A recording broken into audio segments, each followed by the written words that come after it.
जय श्री गणेश दोस्तों। हमारी आज की कहानी है क्रोध। कहानी अच्छी लगे तो प्लीज चैनल को सब्सक्राइब कर लीजिएगा। अब शुरू करते हैं कहानी। विनोद अंकल सीमा जी से मिलकर जाने लगे तो अनुज भी उनके साथ जाने की जिद करने लगा। अनुज सीमा जी का 5 वर्षीय पोता है। अंकल, मुझे भी आपके साथ चलना है। नुक्कड़ पर जो शॉप है वहां से चॉकलेट दिला दीजिए, प्लीज प्लीज। अनुज, अंदर चलो, पापा से चॉकलेट मंगा दूंगी। रुचि, अनुज की माँ ने समझाते हुए कहा, पर अनुज बात को अनसुना करते हुए चला गया।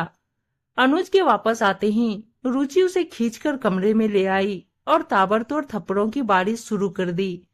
अनुज चीखता चिल्लाता रहा, पर रुचि पर कोई असर नहीं पड़ा। सीमा जी बाहर से दरवाजा पीटती रही, पर रुचि ने नहीं खोला। गरम आयरन रखी थी, उसे रुचि ने अनुज के कोमल हाथों पर छुआ दिया। नन्हा बच्चा दर्द से चीख पड़ा।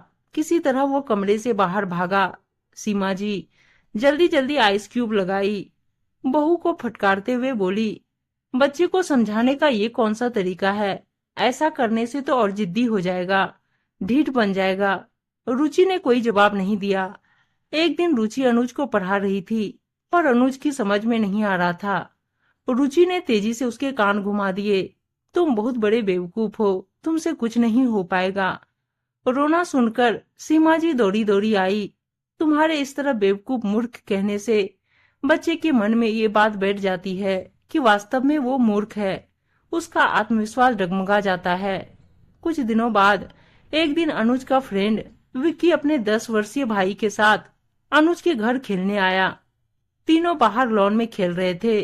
खेलते खेलते वो तीनों कंपनी गार्डन निकल गए, जहाँ बहुत सारे झूले लगे थे। अनुज बिना अपनी मम्मी को बताए निकल गया। घर पर सभी परेशान हो रहे थे।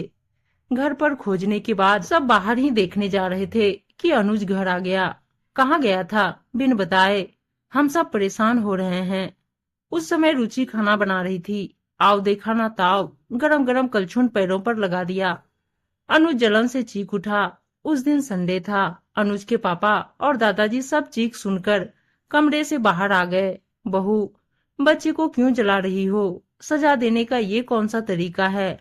जाकर अपना मानसिक इलाज कराओ। दादाजी चिल्लाते हुए बोले। उस दिन भी रुचि ने आयरन से अनुज को जला दिया था।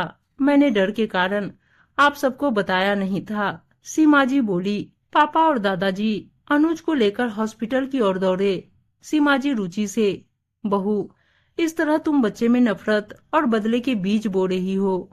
बड़ा होकर वो भी तुम्हारे जैसा बर्ताव करेगा। कहे गए अपशब्द बच्चे के विकास में बाधा डालते हैं, उसकी भावनाओं को ठेस पहुंचाने का काम करते हैं। रुचि, पहले अनुज को समझाने की कोशिश किया करो, बाद में डांटो। जब तुम प्यार से बच्चे के सर पर हाथ फेरोगी, सकारात्मक ऊर्जा का संचार उसमें होगा। अपनी डांट में प्यार को छुपाए रखो, आतंक को नहीं। मम्मी जी, जब हम भाई बहन छोटे थे तो पापा इसी तरह हम लोगों को कंट्रोल में रखते थे। ये क्रोध, गुस्सा, नफरत वहीं से आया है। मुझे माफ कर दीजिए।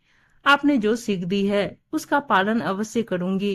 उम्मीद है दोस्तों कहानी अच्छी लगी होगी, और अच्छी अच्छी कहानियां सुनने के लिए चैनल को सब्सक्राइब और वीडियो को लाइक शेयर जरूर कर दीजिएगा। धन्यवाद दोस्तों।